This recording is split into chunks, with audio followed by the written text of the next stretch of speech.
Assalamu alaikum everyone. So it's Sunday, one of the very good days, and tomorrow is Monday, one of the stressful days.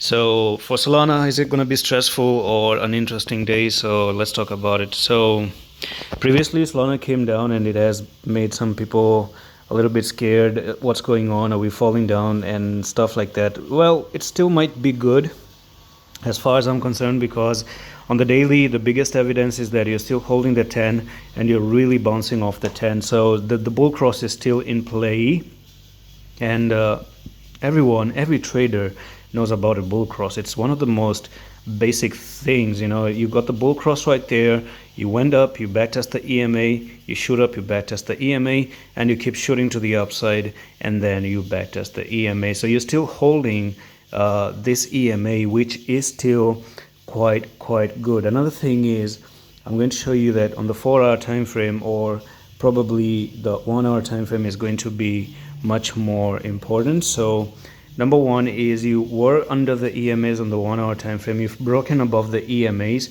you could actually come down, retrace a little bit.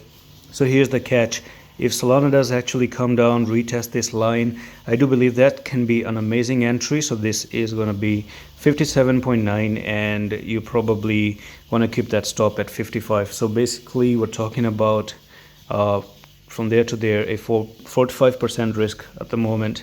And equally, you do have a technical target up to $88. I've talked about this before, so you may actually end up getting 49%.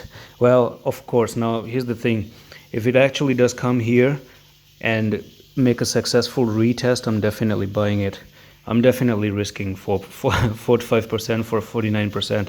There's no way I'm actually gonna let it go. Now this is me, guys, not a financial advice, but this is actually what I personally will be doing. I'm actually okay risking a little bit of that money as well. So I'm not going to talk way too much. I think that's pretty much everything you need to know. There's nothing else to talk about. At least we've covered this part right here, and previously we covered this part as well, and this is where you are looking for that technical target. It's just this pattern takes you up here, and it's still in play. Okay, as I showed you, the EMAs are still looking quite strong. What about the weekly? Because tomorrow a new week starts as well.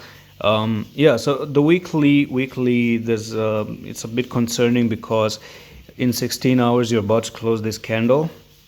So if in 16 hours you see Solana coming up to $65 and closes near $65, you still are putting in a continuation pattern, which is 3 white soldiers, and probably next week you still continue to push to the upside. So yeah, there's a little bit of a doubt here, but I don't think weekly is the good time frame to look at right now. The daily has a bull cross, and this is what I think is much more close to reality than looking at the weekly time frame. So that's it for the update. Do make sure you're pressing the bell when you're subscribing as well. You're going to get an instant notification, and I'm going to see you with the next one. Allah Hafiz.